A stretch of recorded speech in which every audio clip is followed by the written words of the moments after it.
Good morning, class 8th. So, here is the next video of chapter number 9th of history, that is women caste and reforms. So, the topic is Ghulamgiri. So, let's talk about the topic that one of the most vocal amongst the low caste leaders was Jyoti Rao Phule.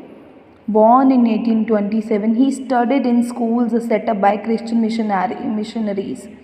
देखो एक बहुत ही famous एक बहुत ही लो cast जो बहुत लो cast के एक leader थे जिनका नाम था ज्योति राव फूले, और वो 1827 में बॉर्न हुए थे। और वो कहाँ उनकी स्टडीज़ हुई थी? उनकी स्टडीज़ हुई थी क्रिश्चियन मिशनरीज़ द्वारा एक बनाए हुए स्कूल में। So on growing up he developed his own ideas about the injustices of caste society. तो जब जैसे वो बड़े हुए, अब जैसे हम बड़े होते हैं तो हमें पता चलता रहता है भाई ये चीज़ें गलत हैं और ये चीज़ें सही हैं। तो उन्होंने भी बड़े होकर ये पहचाना, अपने आइडियाज़ उन्होंने बनाए कि इनजस्टिस वगैरह जो है ये सही नहीं है, जो अन्याय हो रहा है वो सही नहीं है, जो कास्ट सोसाइटी है इसको अब ख़त्म कर दिया जाना चाहिए। ये सब चीज़ें अब वो जानने लग गए थे। He set out to attack the Brahmins claim that they were superior to others since they were Aryans, while argued that Phule argued that Aryans were foreigners who came from outside the subcontinent and defeated and subjugated the true children of the country. सो ज्योतिराव फूले ने क्या कहा? उन्होंने एकदम से Brahmins के ऊपर, Brahmins जो ये क्लेम करते थे, ब्राह्मण्स क्लेम करते थे ना कि हम सभी से बेहतर हैं, हम सभी से बढ़कर हैं, बाकी सबसे हम ही ज़्यादा अच्छे हैं, तो उनका वो विरोध करते थे ज्योतिराव फूले। और कहते थे कि ज़रूरी नहीं है कि ब्राह्मण्स ही सबसे ज़्यादा अच्छे हैं क्योंकि वो आर्यंस हैं। क्यों? क्योंकि आर्यंस को एट दैट टाइम फॉरेनर्स माना जाता था। ऐसे माना जाता था कि वो बाहर से हमारे देश में आए हैं और उन्होंने बल्कि हमारे जो कंट्री में जो हमारे लोग जो पैदा हुए हैं उनको ये अब पछाड़ रहे हैं।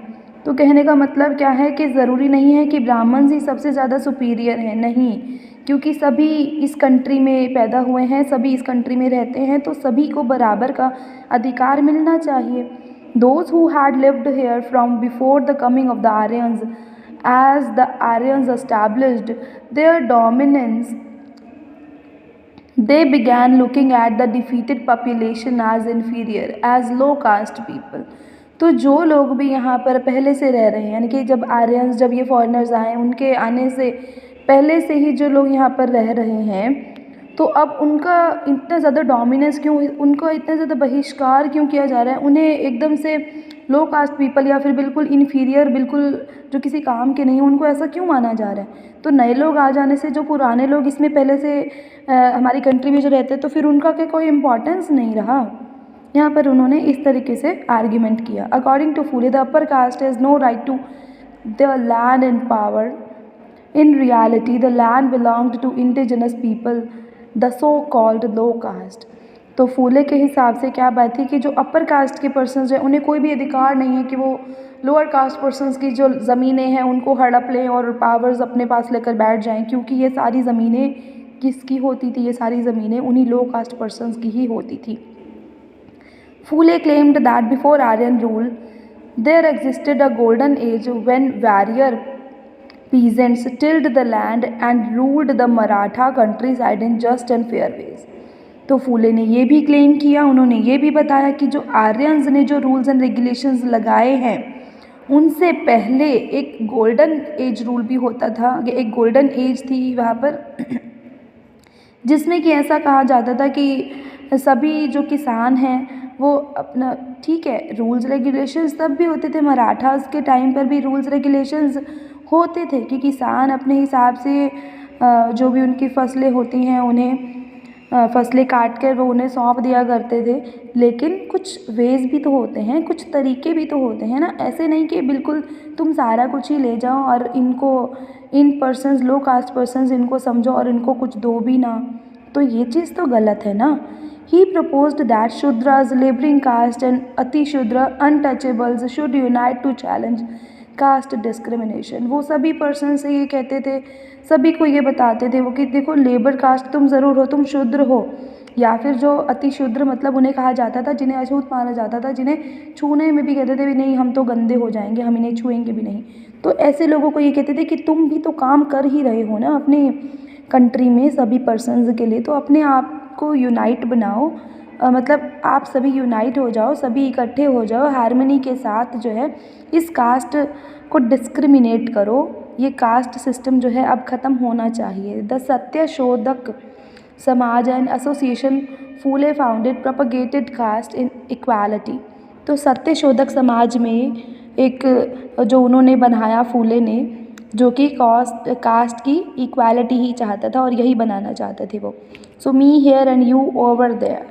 Phule was also critical of the anti-colonial nationalism that was preached by upper caste leaders. He wrote, अब फूले जो थे क्योंकि ये कास्ट सिस्टम के बिल्कुल खिलाफ थे, तो इन्होंने अपर कास्ट लीडर्स का ये हमेशा अपोज करते थे, तो इन्होंने कुछ लाइंस इनके लिए लिखी हुई हैं जो सोर्सेज मिले हुए हैं, इन्हीं के थ्रू ही हमें पता चलता है कि ये सब लोग की क्या थिंकिंग होती थी।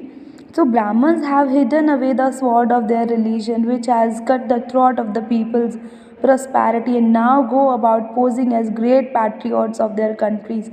वो क्या कहते थे कि ब्राह्मण्स जो हैं, जिसे कहते हैं ना, ब्राह्मण्स ने अपनी तलवारें जो है ना एक तरीके से वो छिपा ली हैं और वो दूर हैं इन सभी चीज़ों से, या वो धर्म के नाम पर वो सिर्फ क्या कर रहे हैं, धर्म के वैसे ब्राह्मण्स हैं तो बस वो अपने आप को दिखाते हैं कि वो कंट्री के बहुत ही देशभक्त हैं, लेकिन ऐसा बिल्कुल भी नहीं है।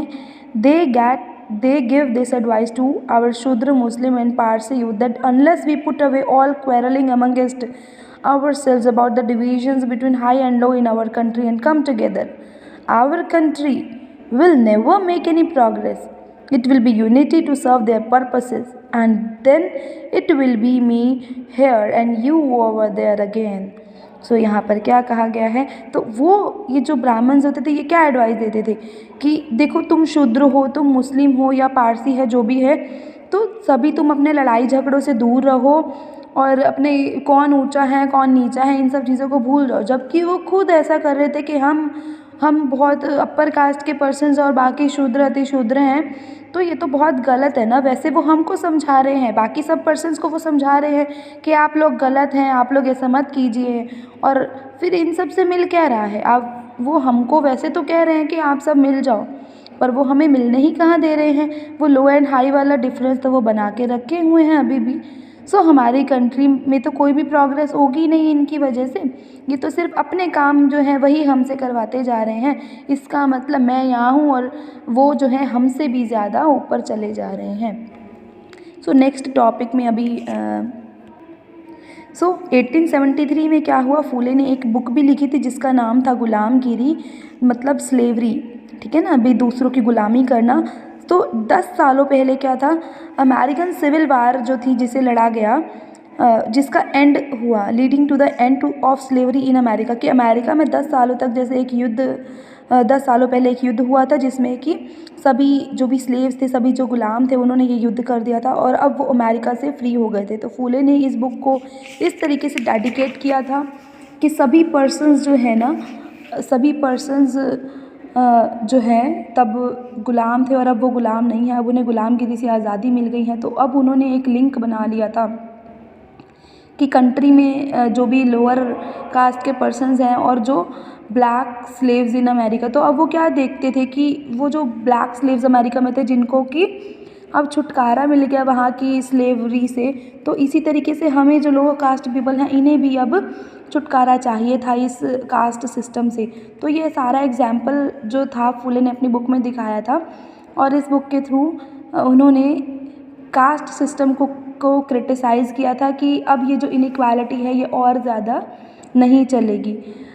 So he was concerned about the plight of upper caste women.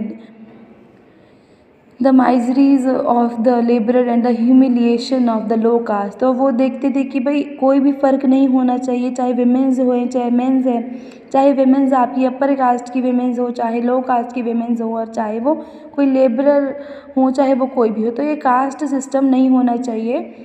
और ये जो कास्ट रिफॉर्म्स वगैरह थे वो 20th सेंचुरी में भी चलते रहे थे, और इनको डॉक्टर भीमराव अंबेडकर जैसे किसी इन्होंने भी, और साथ में इनके और भी दलित लीडर्स थे जो वेस्टर्न इंडिया में काम कर रहे थे। और ईवी रामास्वामी नायकर जो थे वो साउथ की तरफ से काम कर रहे थे इसके लिए,